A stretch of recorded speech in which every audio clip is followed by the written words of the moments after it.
Dave Berry here with National Recruiting Director Adam Gorney. Adam, big news coming kind of late tonight with five-star cornerback Cormani McClain. He flips his commitment from Miami to Colorado and Coach Prime.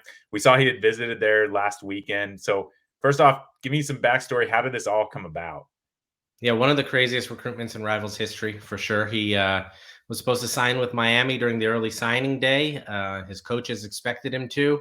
I had talked to a source at Lakeland who was driving to the school to go to the signing ceremony. There was a cake that people have now seen and a table set up. He doesn't show up, and so now he waits. And so Miami waits, and there had been some backstory on Miami that apparently he was not happy that DeMarcus Van Dyke had not been promoted yet, although the discussion was that was in the works of him getting some sort of promotion, at least to be able to work with the cornerbacks and Cormani. So now he waits. And then Alabama tries to get involved. Colorado had been involved. And the rumor is that someone from Colorado had reached out to Cormani the night before signing day to say, hold on, give us a chance here. Don't sign and see what happens. And I actually believe that one because, about 12 hours before he was to sign, his mother tweeted that it was all ready to go, that he was going to Miami and everything was in place. So he goes to the Under Armour game, still committed to Miami. He was not answering questions at Under Armour, did no interviews, and then took that visit to Colorado. And, he was hanging around Deion Sanders, and there was some subterfuge about whether he was even there or not. And then it finally became clear that he was there. Everybody found out the big news. He went there and then came back, and it looked like he was going to flip. So again, a lot of credit to Deion Sanders and his staff for pulling off a big recruiting victory. Cormani McClain is a very talented player and was just caught up in one of the more ridiculous recruitments of our time here.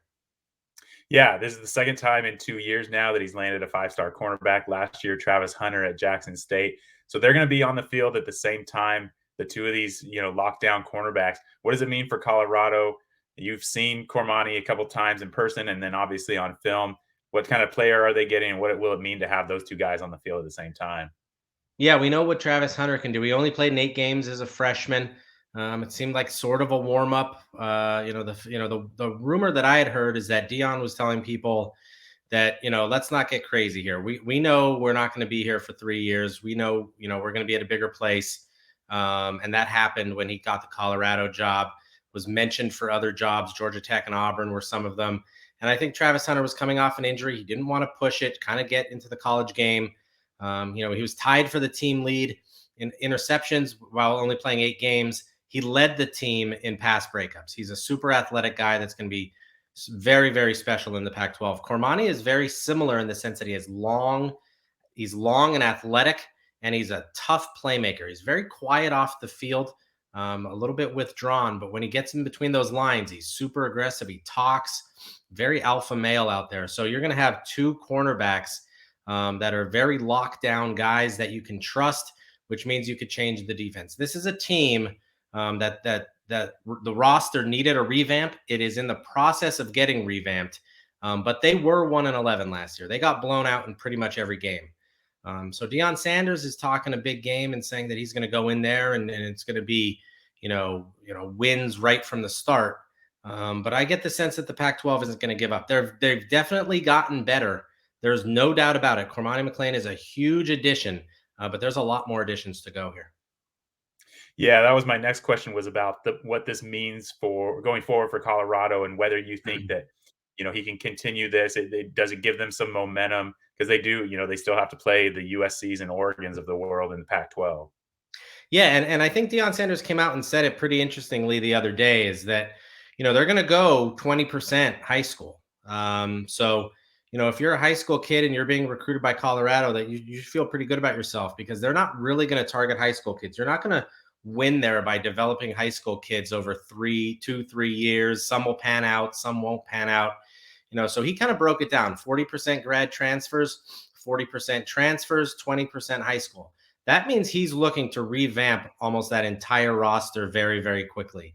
He's done a great job in the portal so far. He's getting elite guys, and now Cormani McClain comes in. There is still that significant factor of why are kids transferring from other schools. A lot of them are looking for another opportunity. A lot of them weren't panning out, and a lot of them couldn't play at the level that they thought they could. So it's not like just because he's going heavy grad transfer and transfer, it means that all those players are going to be able to come in and dominate the Pac 12. And it does mean that he's going to have to cycle through some guys that were on a team that was 1-11 last year. And we've seen the videos of him coming in and basically telling his team, they could hit the portal if they want, and Tim Brewster coming in and saying it's going to be 60 minutes of hell. And that's all just bluster for the video cameras. I mean, USC is going to be pretty damn good. Utah is going to be good.